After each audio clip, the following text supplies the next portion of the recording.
Stepstone presenting Vira, truly independent AI homes, 0% no other charges. போரூருக்கே இது புதுசு. at Kattupakkam Porur. பல நாள் திருடன் ஒரு நாள் பிடிபட்டான். இப்படித்தான் இதை எடுத்துக்கணுமே தவிர இவனுக்கு அரசியல் ரீதியான ஒரு பெரிய பின்னணி, காவல்துறையில் இந்த வழக்கை நான் விசாரிக்க எனக்கு கடுமையான அழுத்தம் கொடுக்கப்படுகிறதுன்னு இந்த வழக்கிலிருந்து வெளியேறிய ஒரு அசிஸ்டன்ட் கமிஷனர் ஆஃப் போலீஸ் எதையோ ஒழிக்க நினைக்கிறீர்கள், யாரையோ காப்பாற்ற நினைக்கிறீர்கள். இதுதான் இந்த திராவிட இயக்கத்தினுடைய பாலிசி. உங்கள் ஆட்டம் 6 மாதம் இருக்கு. இந்த டவுசர் பாய்ஸ் ஆட்டமெல்லாம் 6 மாதத்துக்கு மேலே ஜெகன்மோகன் ரெட்டிக்கு என்ன நடந்தது? எடப்பாடிக்கும் ஸ்டாலினுக்கும் பெரிய வித்தியாசம்னு தெரியல. ஜெயலலிதாவுடைய மரணத்தை இன்னைக்கு வரைக்கும் திமுக தொட்டே பார்க்கல. அரச பயங்கரவாதம் இதுக்கு பேர். அதிகார வர்க்கம் எதை சொல்லுகிறதோ அதை பேசக்கூடாது. ஏன்னா அதை முடிவு செய்வது அவர்கள் தான், அந்த ஆதிக்க சக்தி தான். காவல்துறையை நீங்கள் சுதந்திரமாக விட்டீங்கன்னா எந்த கூட்டம் நடக்காது சார். ஏசி இன்ஸ்பெக்டர் 2 பேரும் போய் மாவட்ட மந்திரி வீட்டு சல்யூட் வைக்காமல் இருந்தால்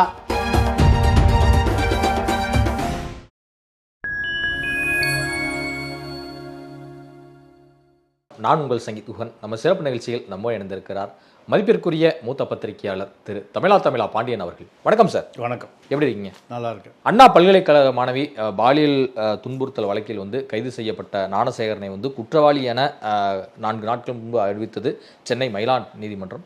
இன்றைக்கு தண்டனை விவரங்களை அறிவித்திருக்கிறது. குறிப்பாக குற்றவாளி ஞானசேகரனுக்கு 90,000 அபராதமும் அதே சமயம் 30 ஆண்டுகள் ஆயுள் தண்டனையும் வித்து சிறப்பான ஒரு தீர்ப்பை வழங்கியிருக்கு.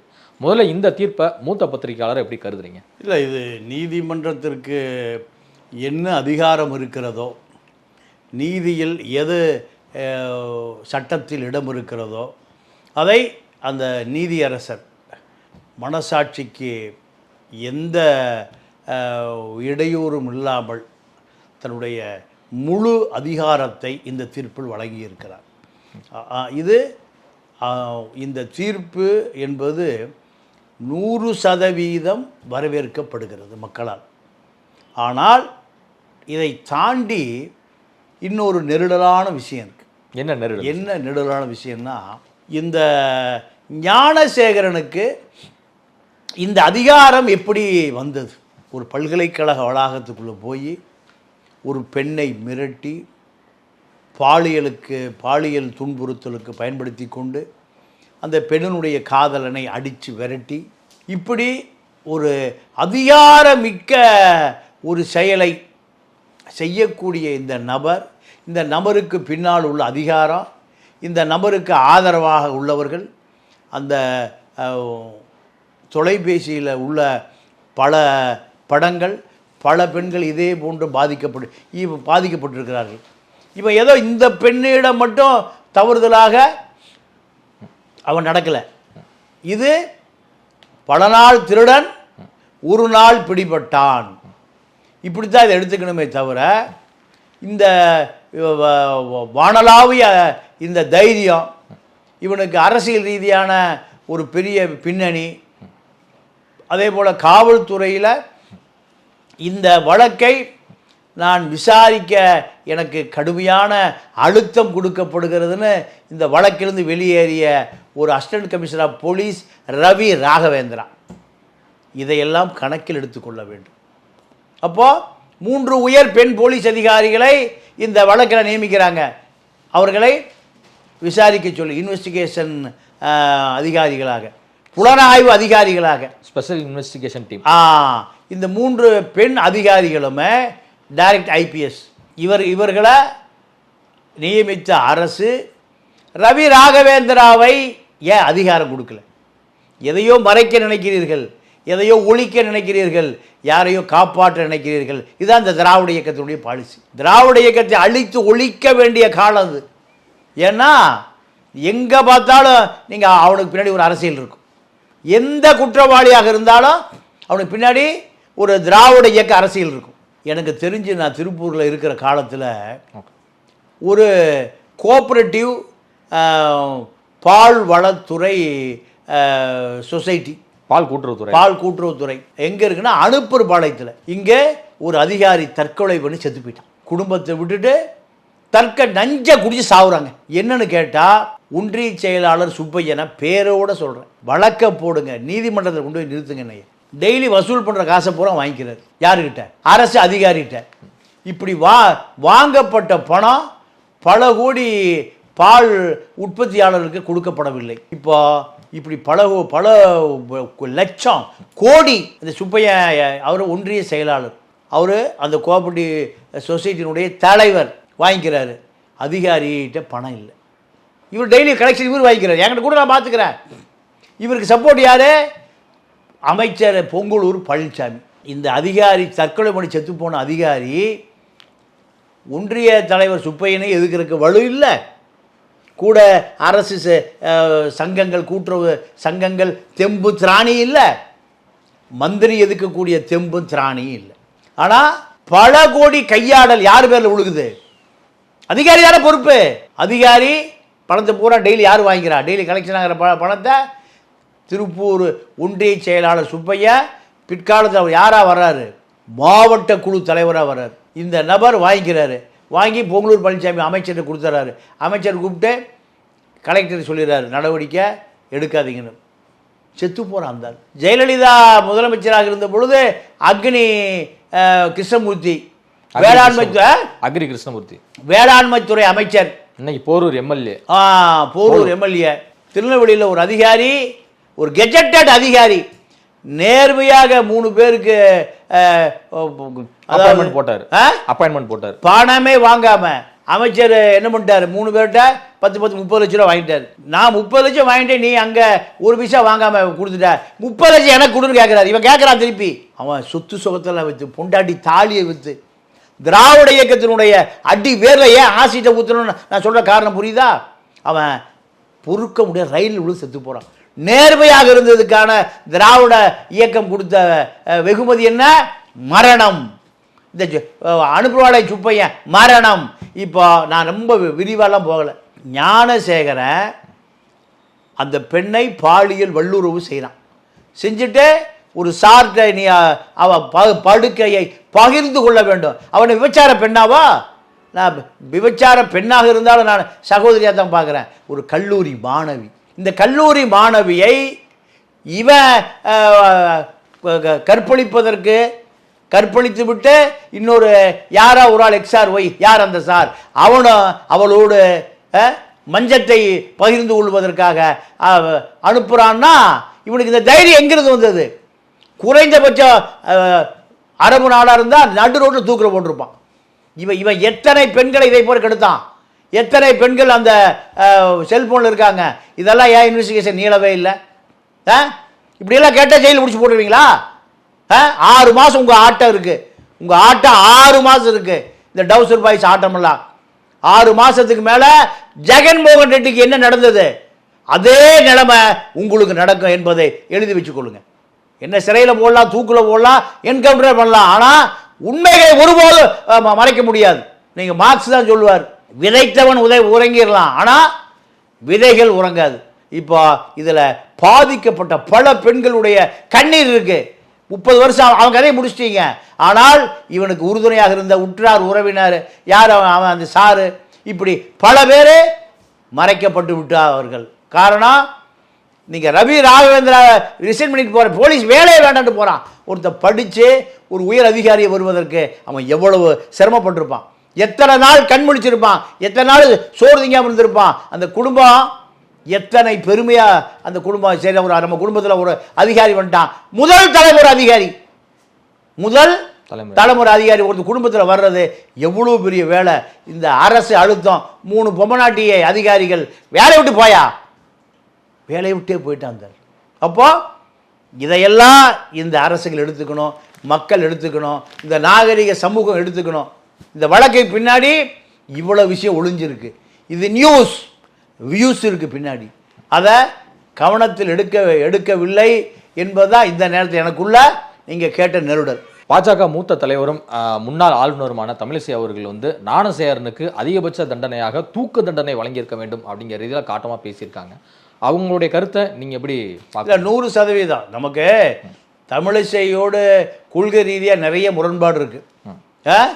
ஒரு ஒடுக்கப்பட்ட சமூகத்திலிருந்து வந்த தமிழிசை, எங்கேருந்து வருது இந்த அம்மா? நீங்கள் சாணார் சமூகம் 35க்கு பிறகு நாடாராக மாறுது. மிக மிக ஒடுக்கப்பட்ட சமூகம்.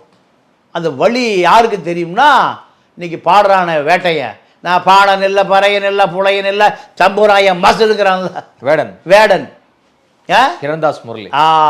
அந்த வேட கேரளாவில் 50,000 பேர் நின்று வேடிக்கை பார்க்குறான். ஏன்? 50,000 பேருடைய வழி, 50,000 பேருடைய வழி. இந்த கடலண்ட மக்களே, கடலை மீன் பிடிக்கிற கண்ணீர் தாண்டா உங்களுக்கு கிடைக்கும், அதான்டா என்னுடைய கனவே. கொஞ்சம் அரிசிடா, அரிசி கிடைச்சா என் வாழ்நாள் சாதனை. அப்போ இந்த சமூகத்தில் எப்படி இந்த ஒடுக்கப்பட்ட பெண்கள் மாறாப்பு போடக்கூடாது? என்ன போடக்கூடாது? மார்பை காமிச்சிட்டு இருக்கணுங்க.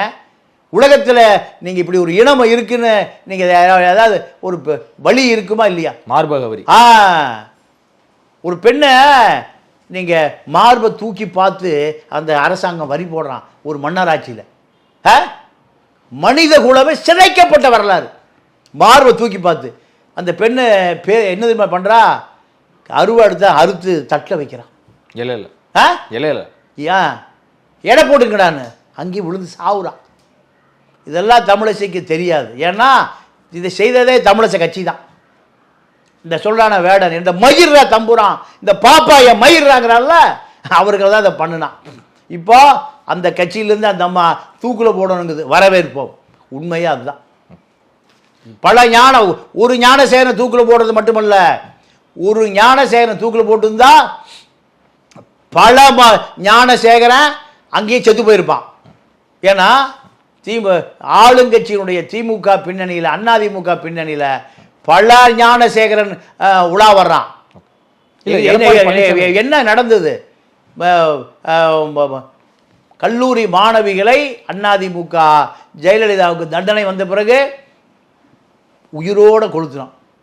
3 மாணவி என்னங்க என்ன குற்றம் செஞ்சாங்க அந்த மாணவி? தர்மபுரியில் கோகிலா வாணி உயிரோடு கொளுத்தப்பட்டார்கள். கொளுத்துறம் போல வெளியே வந்துட்டான்.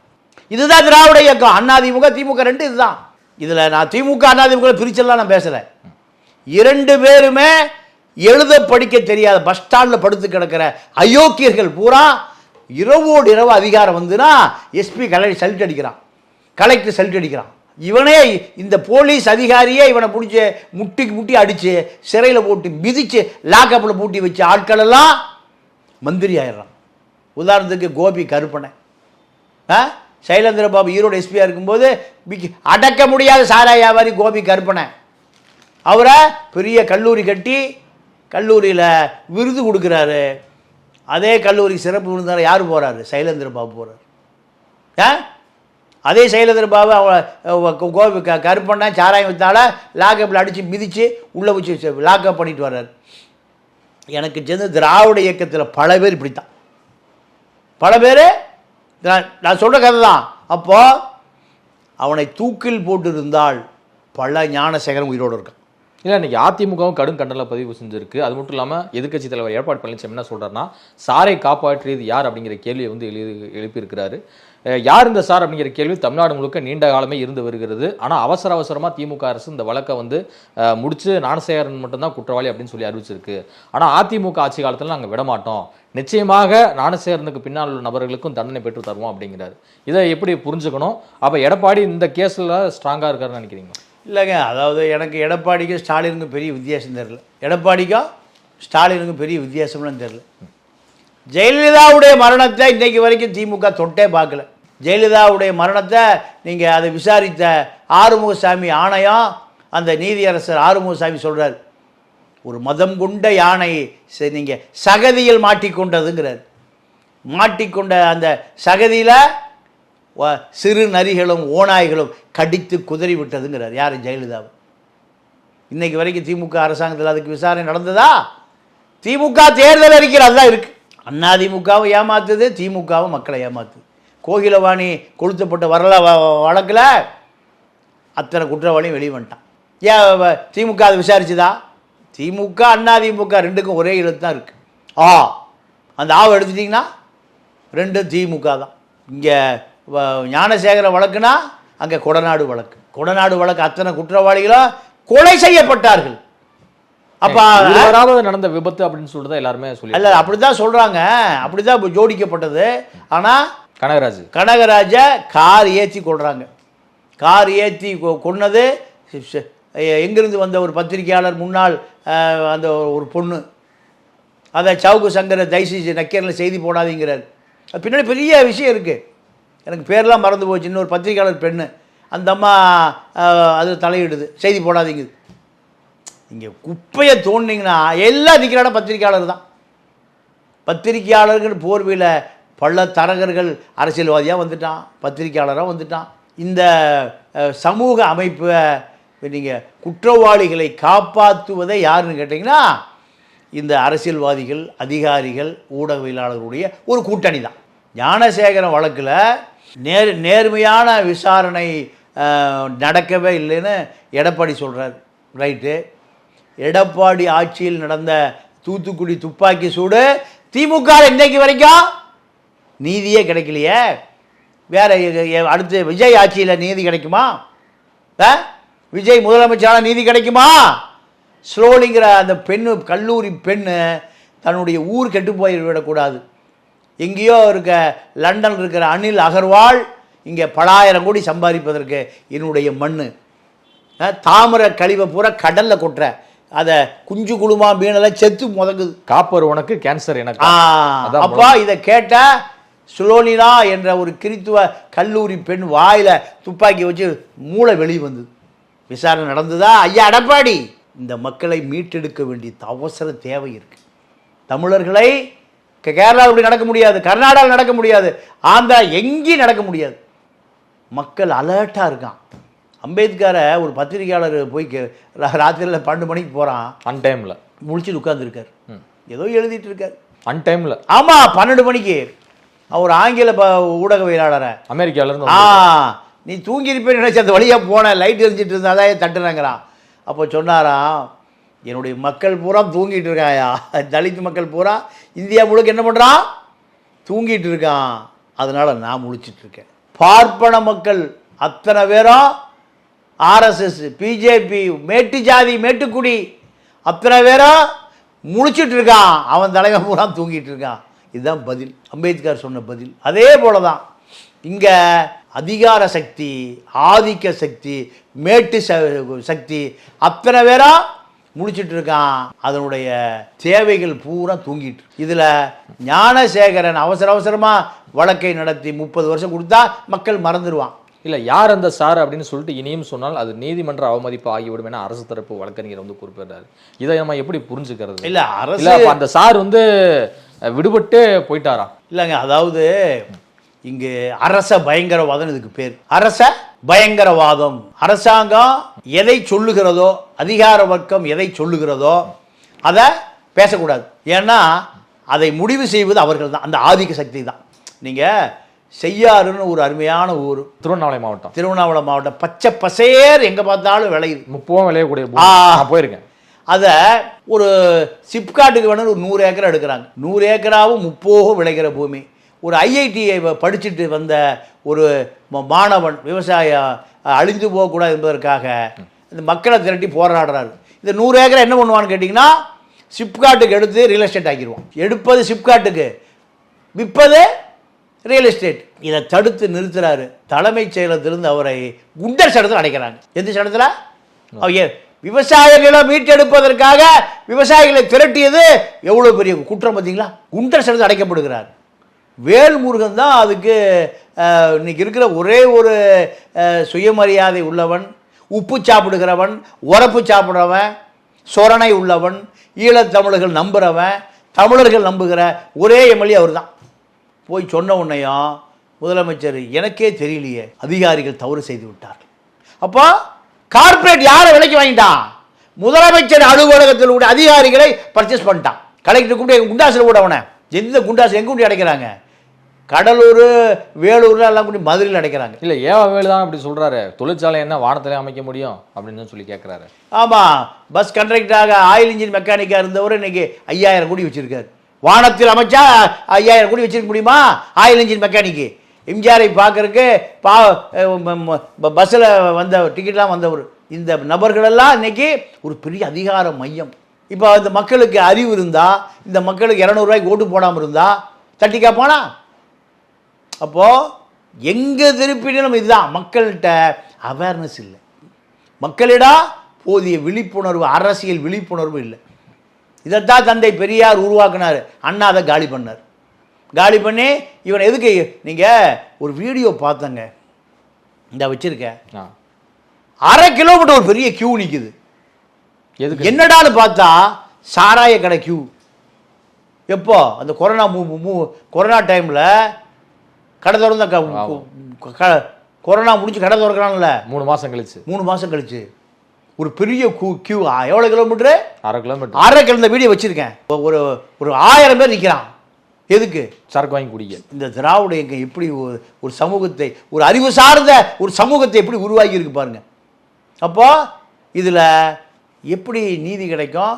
யார் அந்த சாருனா நீங்கள் உடனே வழக்கு போட்டுருவோம், யாரும் பேசக்கூடாது. யார் அந்த சாருனா அது எங்கே போய் நிற்கிது? அது திமுகக்குள்ள போய் நிற்கிது, மா சுப்பிரமணியத்துக்குள்ள போய் நிற்கிது. ஏன் மா சுப்பிரமணியத்தை வீட்டு பக்கம் வராதுன்னு ஸ்டாலின் குடும்பம் சொல்லிச்சு? என்ன காரணம்? அது காரணம் சொல்ல முடியுமா? நீங்க சொல்ற பார்த்தா மாசுவை விரட்டி எடுத்து விட்டதா நீங்க, அதாவது எல்லா குற்றமும் ஏதோ ஒரு அரசியலில் போய் நிற்கும். ஏன்னா அரசியலில் தான் அந்த தைரியம் வரும். அரசியல் இருந்தால் தான் நீங்கள் தெருவில் படுத்து கிடப்பான். அடுத்த நாள் காலையில் வெள்ளை வேட்டி வெள்ளை சட்டை கரை வேட்டி. ஏடிஎம்கே பேரில் சொல்கிறதே என்னென்னா, எங்கே கடன் வாங்கியா வெள்ளை சட்டை வெள்ளை வேட்டி கட்டிட்டு சென்னை வந்துட்டு பார்த்துக்குவோம். இதுதாங்க இங்கே அரசியல். அரசியல் எது? கரை வேட்டி வெள்ளை. நீங்கள் போலீஸ்காரன் பார்த்தா ஜர்க்காவான். என்ன உலகத்திலேயே ஜட்டியில் வேட்டியில் கரை வேட்டி கட்டின ஒரே கட்சி இந்த திராவிட இயக்கம் தான், திமுக, அண்ணா திமுக தான். ஜட்டியில், அண்டர்வயரில், வேட்டியில், துண்டில் திமுக, அண்ணா திமுக கரை. நீங்கள் பழைய படத்தில் தங்கப்பதக்கம்னு ஒரு படம் வந்தது, சிவாஜி நடிச்சது.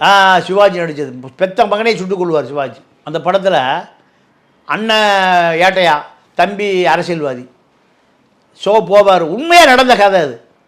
என் கட்சிக்காரர் யாரையா பிடிச்சது உள்ளே வச்சது? நீளமான துண்டு இருக்கும், துண்டு தெரு பெருக்கிட்டு வரும். அதான் அன்றைக்கி ஸ்டைல். நான் சொல்ல திமுக 77 ஆட்சிக்கு இருக்கு, எனக்கு 17 வயசு. அன்றைக்கி பெரிய துண்டு, பெரிய வேட்டி, அதான் திமுகவுடைய அடையாளம். போலீஸ் ஸ்டேஷனுக்கு போனால் நீங்கள் அவுத்துடியா, ஸ்டேஷன் அவுத்துடியா, லாக்கப் துறையா, அதிகாரம் தான். அது படமாக காட்சியாக வச்சுருப்பார் அந்த தங்கப்பதக்கம் படத்தில். என் கட்சிக்கார ஏதோ சண்டையில் கோபத்தில் கட்சி எடுத்து லேசாக கீச்சி இருக்கான், கொஞ்சம் குடல் வெளியே வந்துருச்சு. இதுக்கு யாரை பிடிச்சி உள்ளே வச்சுருக்க? விடியா நீ என் கட்சிக்காரன் இப்படி பிடிக்கலாம். உண்மையாகவே நடந்த ஒரு நிகழ்ச்சி தான் அது சோதனை படத்தில் வச்சுருப்பேன். அப்போது இதுதான் அதிகார மையம். வைகுந்துன்னு ஒரு எஸ்பி தஞ்சாவூர் இருக்கிற பொழுது கோஷிமணி இப்படி தான் பண்ணார். இதெல்லாம் வரலாறு. ஆனால் இப்போ ஞானசேகரனுக்கு பின்னாடி பல பேர் மறைக்கப்பட்டார்கள், பல பேர் மறக்கடிக்கப்பட்டார்கள். ரவி ராகவேந்திரா இந்த வழக்கில் விசாரணையிலிருந்து என்னால் உண்மைக்கு மாறாக என்னால் நான் அரசு சம்பளத்தை வாங்கி மக்கள் வரி பணத்தை வாங்கி சாப்பிட்டு வரலாற்றில் ரீதியாக நான் தவறு செய்ய விரும்பலைன்னு வேலையை விட்டே போயிட்டார். இல்லை, 11 பிரிவுகளின் கீழ் வழக்கு பதிவு செய்யப்பட்டது. 11 பிரிவுகளுக்கும் தண்டனை அறிவிக்கப்பட்டிருக்கு. அப்படி பார்க்கும் 30 ஆண்டுகள் கடுங்காவல் தண்டனை அப்படிங்கிறதும் உங்களால் ஏற்றுக்கொள்ள முடியலையா? இல்லை, ஏற்றுக்கொள்ள சார். நான் அதை முதலே சொல்லிட்டேன். நீதி சரியாக தன்னுடைய வேலை செய்திருக்கிறது, சட்டம் சரியாக வேலை செய்திருக்கிறது. ஆனால் நீதிபதி போய் இன்னொரு குற்றவாளி தேடி கண்டுபிடிக்க முடியாது. எங்கே அண்ணா யூனிவர்சிட்டி காம்பவுண்டில் போய் இன்னொரு குற்றவாளியை தேடி கண்டுலாம் பிடிக்க முடியாது. அதை கண்டுபிடிக்க வேண்டியது காவல்துறை. காவல்துறை யாருடைய ஏவல்துறை? ஆளுங்கட்சியினுடைய. காவல்துறையை நீங்கள் சுதந்திரமாக விட்டீங்கன்னா எந்த குற்றம் நடக்காது சார். காவல்துறையை நீங்கள் ஆளுங்கட்சி பயன்படுத்தாமல், இன்ஸ்பெக்டர் போய் எம்எல்ஏ வீட்டில் சல்யூட் அடிக்காமல், ஏசி இன்ஸ்பெக்டர் 2 பேரும் போய் மாவட்ட மந்திரி வீட்டை சல்யூட் அடிக்காமல் இருந்தால் இந்த நாடு நல்லாயிருக்கும். இந்த நாடு சுத்தமாக இருக்கு. எந்த குற்றவாளியும் தலைகாட்ட முடியாது. எந்த குற்றவாளியும் காவல்துறைக்கு முழு அதிகாரம் கொடுக்கப்பட்டால் ஒரு ஏட்டையா போதுங்க. ஒரு ஸ்டேஷனில் எந்த குற்றம் இருக்காதுங்க. ஒரு ஏட்டையாவுக்கு முழு அதிகாரம் கொடுத்தா கஞ்சா ஒழிஞ்சு போயிடும், கள்ளச்சாராய் ஒழிஞ்சு போயிடும், விபச்சாரம் ஒழிஞ்சு போயிடும், ஆளுங்கட்சி அதிகாரம் ஒழிஞ்சு போயிடும். ஏட்டையாவுக்கு ஒரு 50 வயசு ஏட்டையாக இருப்பார். எல்லா அக்யூஸ்டும் தெரியும் அவருக்கு, எல்லா குற்றவாளிகளும் தெரியும். கூட்டு வந்து லாக்கப்பில் வச்சு முட்டிக்கு முட்டி அடிச்சாருனா அதோட அவன் திருந்திடுவான். இப்போ முட்டிக்கு முட்டி அடிக்க வேண்டியவன், யோ ஏட்டையா தொலைச்சுனைய தண்ணிலாம் காட்டுக்கு மாற்றிடுவேன். இங்கே ஸ்டாலின் படம், கரவேஷ்டி, இல்லைன்னா எடப்பாடி படம், ஜெயலலிதா படம், எம்ஜிஆருக்கு கூட இதெல்லாம் நடக்காது. எம்ஜிஆர் மரணமடைகிற 87 வரைக்கும் இது நடக்காது. எம்ஜிஆருக்கு எவனா கரை வெட்டி கட்டி போய் பந்தா பண்ணான்னு தெரிஞ்சதுன்னா அவன் அந்த கட்சி விட்டு நீக்கிடும். அதிரடி நடவடிக்கை தான். நீங்கள் ஜெயலலிதாட்டி இந்த மாண்பு இருந்தது. இதுவரை உங்கள் பல்வேறு கருத்துக்களை எங்களோட பகிர்ந்தமைக்கு மிக்க நன்றி. நன்றி, வணக்கம்.